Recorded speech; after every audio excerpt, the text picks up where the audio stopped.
When talking about Volume 6 of So I'm a Spider, So What, I really feel like a lot of the pieces of the puzzle, or a lot of pieces are coming together when it comes to the overall plot as a whole. And this particular volume is very, very heavily focused on, of course, the MC Spider and the Spider Queen, and of course, Vampy in the baby form, as they're going from town to town, area to area, and kind of piecing their adventure together. Also, as Vampy also has to make a very important decision of basically deciding whether they're going to try and live with the humans, or they're going to end up following the Spider Queen and live with the demons. But one of the things that I thought was interesting about Vampy was that there was definitely some major character development moments of her not being as selfish when it came to a lot of her jealousy towards White, or MC Spider, because again, Spider Queen calls the MC Spider White, which is definitely an appropriate name.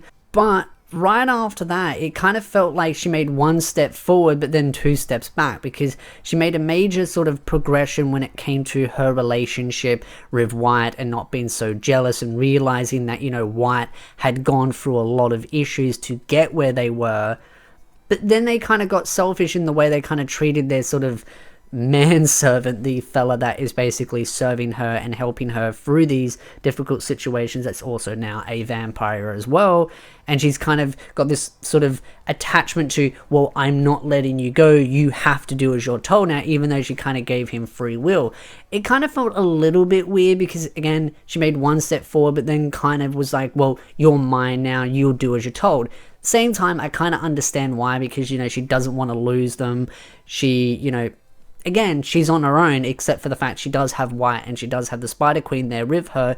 But again, someone that's been there through thick and thin and has seen her development as a child going up. So there is some sentimental attachment there as well. But there's definitely some interesting components in that development that I want to see how it plays out before I really base my opinion fully on Vampy, because I do like her as a character, especially when she matures and she's sort of got that sort of persona of being a badass and kind of really dominating the battlefield. So I'm interested to see the overall journey of how her growth goes.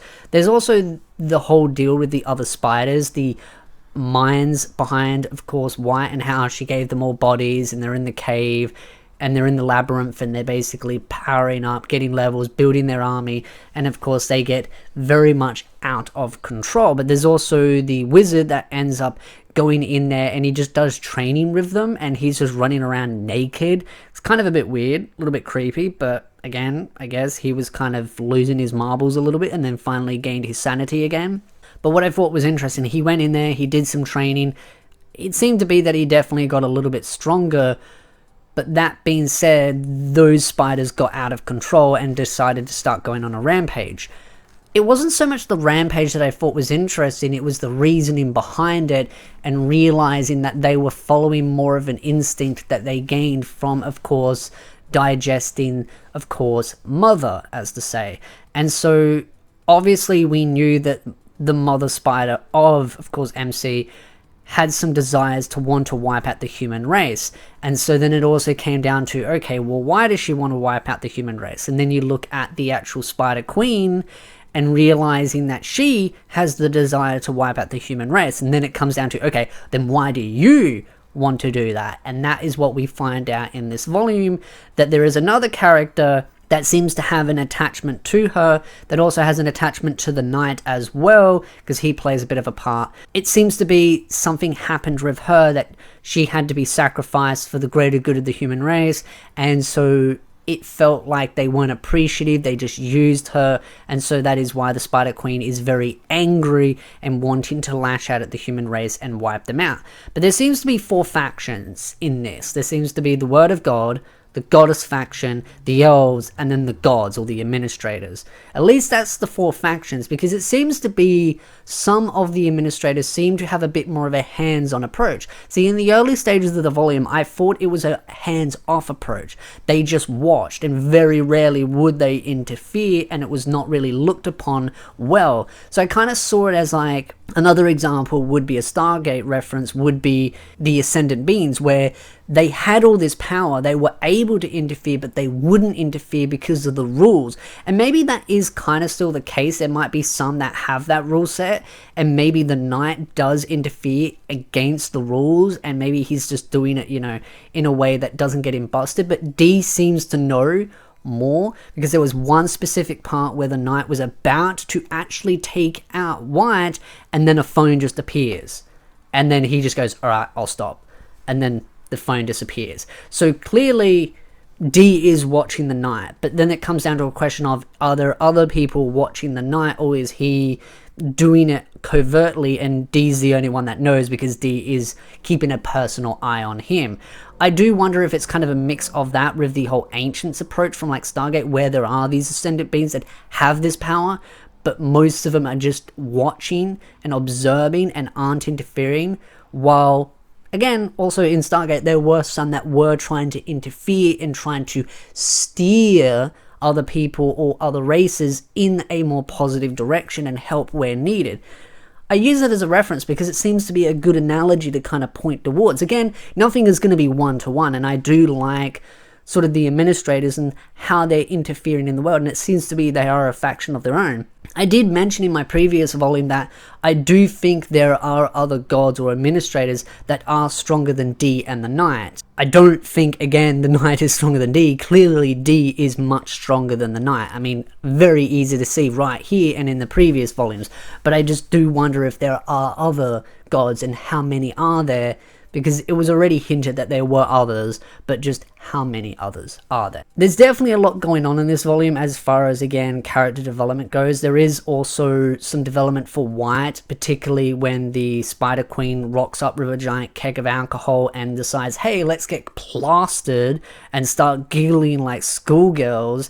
And that is when White shows her personality, the personality that is locked up inside of her head. So there's kind of like two personalities for White. There's the one that she shows generally, and that's very much a more timid personality. And then there's the one that's inside her head that is kind of like, you know, going completely wonkos, and it's like a couple of fries short of a Happy Meal, where she's just slowly losing sanity, or just, you know, much more boisterous. And when she gets, you know, a little bit tipsy, she basically allows that personality to come out, and that is where she's able to have a lot more fun. And I think that's what the Spider Queen likes. I think she likes seeing that much more boisterous personality, and even the Knight got to see that, and he's just like, ah, okay. So this is the other side of her. But that actually led to some interesting character development, because White actually helped the butler, as I call him, the servant for, of course, Vampy to develop as well, because he was going through a lot of issues. Because he's a vampire now, he needs blood. There's a lot of sort of anguish that's going on inside of him because of those developments. So there was some development there. But I still just thought it was really funny, the sort of boisterous personality that White has. So I actually really loved this volume because it was heavily focused on White, Spider Queen, and Vampy. And so that's the one thing that I was really looking forward to. Of course, I expect that in the future volumes we're going to get a bit more of a focus on the kids as well. Of course, with Shun, I did, you know, voice my distaste towards Shun, and as I'm kind of wrapping my thoughts around that whole situation, again, I've made a separate video on that, talking about things that I like about him, things that I don't like about him. There are definitely a lot of emotions for all the different characters, and I think my opinions, again, are going to change volume by volume by volume as these characters develop. And that's, again, what I really like about the light novels, is that the characters change, they evolve, there's character development. It's not stagnated, it is an evolving situation. And that, again, is something that I really do thoroughly enjoy about these light novels, and which is why I've definitely been very hooked in reading them and continuing to read them. And so I would love to know your thoughts in the comment section down below. The only other thing that really happened that was quite interesting, which was why I mentioned about why the Knight had a much more hands-on approach, was because when the other spiders went rampaging and White had to interfere, that was when the Knight actually teleported to White and said, you need to stop this now or you're in trouble. So that is when, you know, White decided to go to the other spiders and wipe them out, and then they were all stuck in her head, and she basically ripped into him. But that's also when she discovered the whole thing of why were they doing that. So there was that whole thing of them killing the Earth Dragons, of course the Earth Dragons versus the spiders, and then them deciding, you know what, let's destroy the human race, and that's when the Knight interfered. And that's what I mean by that more hands-on approach. It seems to be, at least for now, D seems to have a more hands-off approach, while the Knight seems to have a much more hands-on approach when it comes to interfering with the lower planes. And again, I wonder what the other gods and admins are doing, if they're very much hands-on, or are they very much, again, like the Ancients from Stargate, where they have a hands-off approach and they don't want others to interfere because they want to see how things play out. Have to wait and see. Again, love to know your thoughts, but if you like this video, hit the like button, subscribe for more anime content, and I will see you, beautiful nerds, in the next video.